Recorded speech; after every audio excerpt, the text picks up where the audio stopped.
Assalamu alaikum wa rahmatullahi wa barakatuh. À tous mes frères et sœurs. Il y a des rencontres qui ne commencent pas avec des mots, mais avec un ressenti, un trouble léger, un silence inhabituel, une suspension du temps, presque imperceptible. Comme si, pendant une fraction de seconde, quelque chose en toi s'était arrêté pour écouter. Tu continues de respirer. Tu continues de regarder autour de toi. Mais à l'intérieur, il y a un basculement. Comme si ton âme venait de reconnaître quelque chose que ton esprit n'a pas encore compris. Tu essaies de rationaliser. Tu cherches une explication logique. Tu te dis « Pourquoi cette personne me marque autant, alors que je ne la connais même pas ?» Et plus tu essaies d'ignorer ce ressenti, plus il revient. Pas comme une obsession, mais comme une présence, silencieuse, stable, persistante. Ce n'est pas le genre d'émotion bruyante qui te submerge. C'est quelque chose de plus subtil, quelque chose de plus profond. Comme une vérité qui ne crie pas, mais qui ne disparaît jamais. Et au fond de toi, tu sais, tu ne peux pas expliquer comment. Tu ne peux pas expliquer pourquoi. Mais tu sais.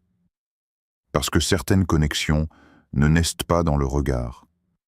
Elles naissent dans le destin. Avant même que tes yeux ne voient, avant même que tes mots ne se forment, avant même que ton cœur ne s'attache. Quelque chose a déjà été écrit. Allah dit dans le Coran, « Et c'est lui qui a créé de vous, pour vous, des épouses afin que vous trouviez auprès d'elles la tranquillité, et il a mis entre vous de l'affection et de la miséricorde. » 30-21. La tranquillité, pas l'excitation, pas la confusion, pas le chaos. La tranquillité. Alors pourquoi cette personne que tu viens à peine de remarquer te donne déjà un sentiment que tu n'as jamais connu?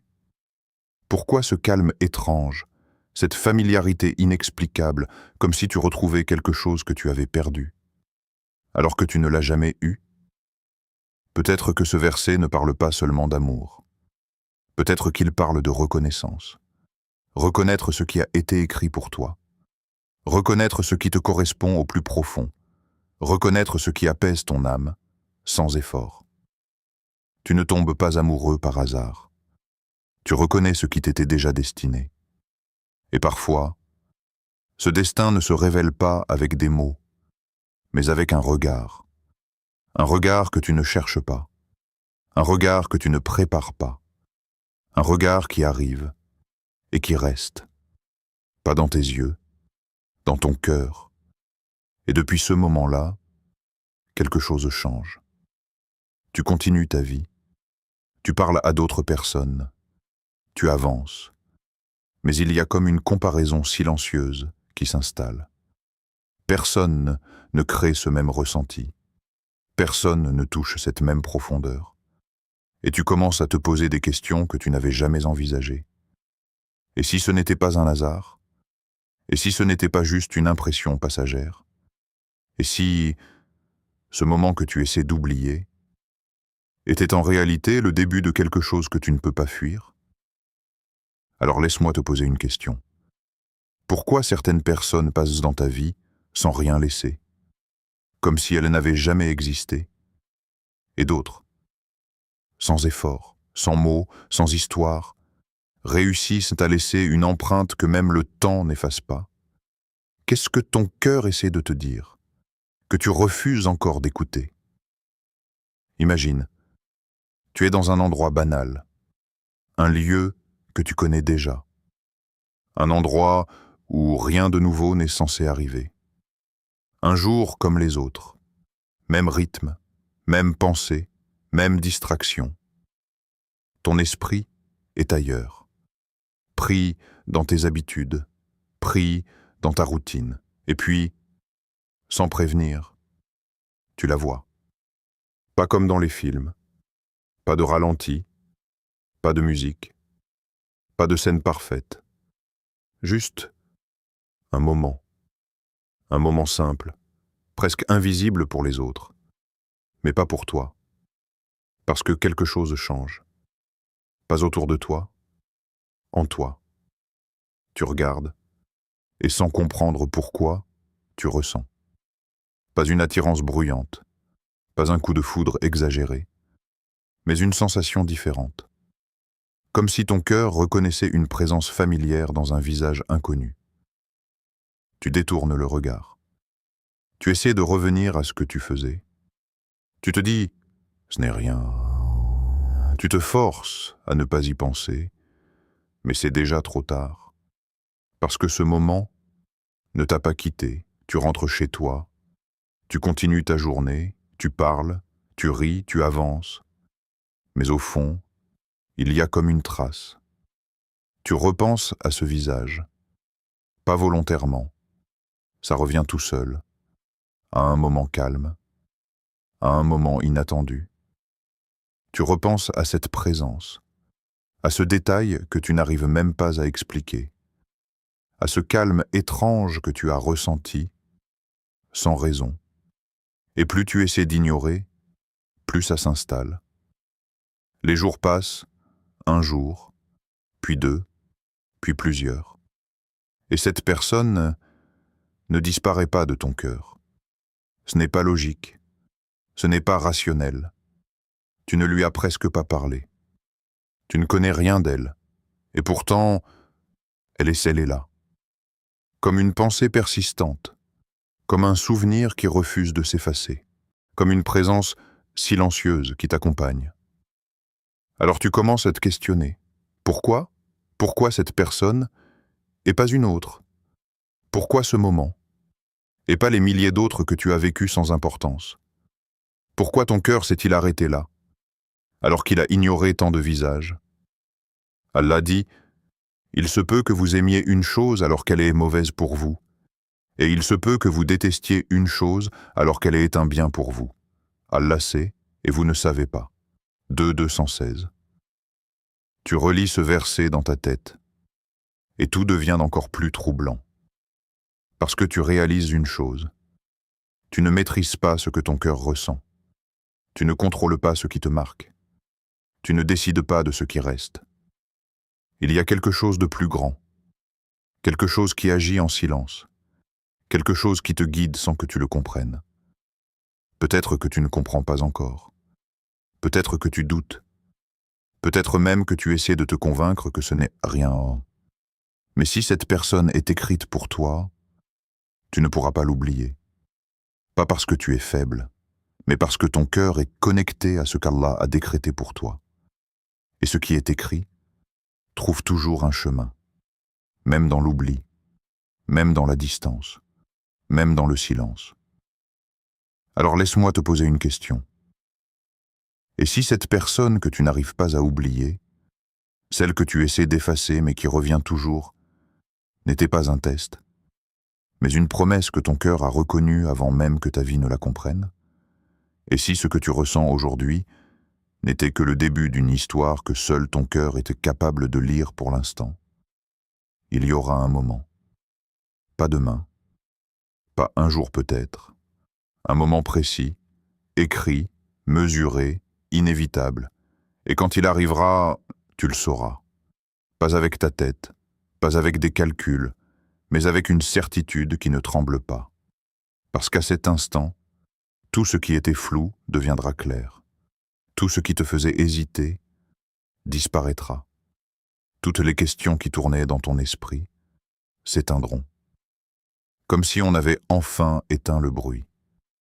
Tu n'auras plus besoin de signes, plus besoin de preuves, plus besoin de courir après des réponses. Parce que ton cœur sera en paix. Mais attention, pas une paix bruyante, pas une émotion forte qui te submerge puis disparaît. Une paix stable, silencieuse, profonde, presque troublante par sa simplicité. Comme si, pour la première fois, tu ne cherchais plus.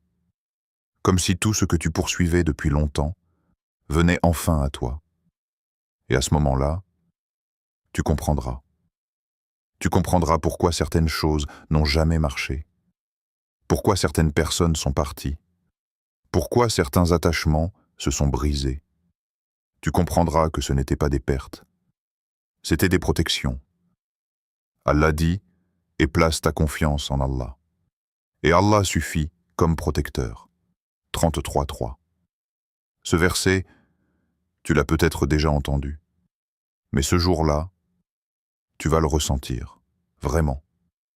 Tu vas comprendre que chaque attente, chaque frustration, chaque silence que tu as traversé n'était pas vide. C'était une préparation, parce que ce moment, ce n'est pas quand tu seras parfait. Ce n'est pas quand tu auras tout compris. Ce n'est pas quand ta vie sera exactement comme tu l'avais imaginé. C'est quand ton cœur sera prêt. Et être prêt, ce n'est pas ne plus avoir peur. C'est ne plus fuir. C'est de ne plus douter de ce qu'Allah peut t'accorder. C'est de ne plus te saboter quand quelque chose de beau se présente. Parce que la vérité, c'est que beaucoup de gens ne ratent pas leur destin par manque d'opportunités. Ils le ratent parce qu'ils ne sont pas prêts à le recevoir. Alors réfléchis. Combien de fois as-tu fermé une porte par peur? Combien de fois as-tu ignoré un signe par doute? Combien de fois as-tu laissé partir quelque chose de sincère parce que tu ne te sentais pas à la hauteur? Et si ce moment arrivait aujourd'hui, pas demain, pas plus tard, aujourd'hui, si cette personne apparaissait devant toi, celle que ton cœur reconnaîtrait sans hésiter, que ferais-tu? Est-ce que tu serais capable de rester, de t'ouvrir, de faire confiance? Ou est-ce que tu trouverais encore une raison de fuir, comme tu l'as toujours fait? Parce que le mariage, ce n'est pas seulement trouver la bonne personne, c'est devenir la personne capable de rester quand quelque chose de vrai commence. C'est être capable d'accueillir la paix sans chercher à la détruire. C'est accepter que ce qu'Allah t'envoie n'a pas besoin d'être compliqué pour être réel. Alors sois honnête avec toi-même. Si tout s'alignait aujourd'hui, si ton cœur ressentait cette paix profonde, si tu savais, sans aucun doute, que c'est elle, est-ce que tu serais prêt à dire oui? Ou est-ce que tu serais encore en train de fuir ce que tu as demandé pendant des années dans tes invocations? Tu crois que tu dois chercher? Tu crois que tu dois te précipiter? Tu crois que le destin se trouve dans l'action, dans la multiplication des rencontres, dans la poursuite incessante? Mais arrête-toi un instant. Respire. Ce qui est écrit pour toi n'a pas besoin d'être poursuivi. Ce n'est pas une chose à attraper au vol, à imposer, à forcer. C'est une chose à reconnaître, à recevoir, à mériter. Allah dit « Et quiconque place sa confiance en Allah, il lui suffit. » 65.3. Ces mots ne sont pas seulement des promesses, ils sont des guides. Ils te rappellent que ton rôle n'est pas de courir après ce qui t'est destiné, mais de te préparer à le recevoir. Être prêt, prêt émotionnellement, prêt spirituellement, prêt intérieurement. Parce que le vrai danger, ce n'est pas de ne pas rencontrer cette personne, c'est de la rencontrer au mauvais moment, alors que ton cœur est encore fragile, ton esprit confus, ton âme dispersée. Le risque, ce n'est pas l'attente. Le risque, c'est de perdre ce qui t'était destiné parce que tu n'étais pas encore capable de le garder. Alors que faire? Ne cherche pas désespérément. Ne multiplie pas les rendez-vous et les conversations pour remplir un vide. Ne confonds pas activité et préparation. Travaille sur ton cœur, travaille sur ta patience, travaille sur ton intention, purifie tes pensées, purifie tes attentes, purifie ton âme. Approche chaque jour avec sincérité, avec humilité, avec gratitude, parce que ce que tu cherches est aussi en train de te chercher. Parfois, le plus grand test n'est pas de trouver cette personne, mais de devenir la personne capable de recevoir ce qu'Allah a déjà écrit pour toi. Et chaque jour que tu passes à te préparer, chaque effort pour purifier ton cœur, chaque moment où tu places ta confiance en Allah, te rapproche un peu plus de ce que ton âme reconnaît déjà. N'oublie jamais, La rencontre ne dépend pas de ta vitesse. Elle dépend de ta préparation. Le destin ne se précipite pas, mais il sait quand tu es prêt. Et quand tu le seras, tu n'auras plus besoin de courir. Tu n'auras plus besoin de chercher. Tout viendra à toi, exactement comme Allah l'a prévu. Il y a quelque chose que peu de gens réalisent. La personne que tu vas épouser n'est pas choisie uniquement pour te rendre heureux. Non, pas seulement pour te sourire. Pas seulement pour partager des moments agréables. Elle est choisie pour te transformer, pour t'élever, pour te confronter à tes faiblesses, pour te pousser vers ce que tu ignores encore, pour te rapprocher d'Allah. Car le mariage, dans sa profondeur, n'est pas un simple contrat. C'est un miroir, un reflet de ton âme, un chemin silencieux vers la vérité que tu portes en toi. Allah dit, les bons sont pour les bonnes, et les bonnes sont pour les bons. 24, 26. Réfléchis à ces mots. Ils ne parlent pas seulement de compatibilité superficielle. Ils disent que tu attires ce que tu es. Chaque pensée, chaque intention, chaque action forme ce que tu mérites, forme ce que tu attires. Alors si tu veux une personne sincère, deviens sincère. Si tu veux une personne loyale, deviens loyal. Si tu veux une personne proche d'Allah, rapproche-toi d'Allah. Parce que ce n'est pas le hasard qui décidera de cette rencontre. Ce n'est pas le temps. Ce n'est pas la chance. Le jour où tu la remarqueras, ce jour-là sera écrit depuis longtemps. Ce jour-là aura été préparé, décidé bien avant même que tu naisses. Et ce jour-là, tu ne te poseras plus la question « Est-ce la bonne personne ?» Non, tu te demanderas autre chose. Suis-je devenu la personne qu'elle mérite? Et ce questionnement, c'est là que commence la véritable transformation. Parce qu'une rencontre écrite par Allah n'est pas seulement une union. C'est un chemin silencieux vers la meilleure version de toi-même.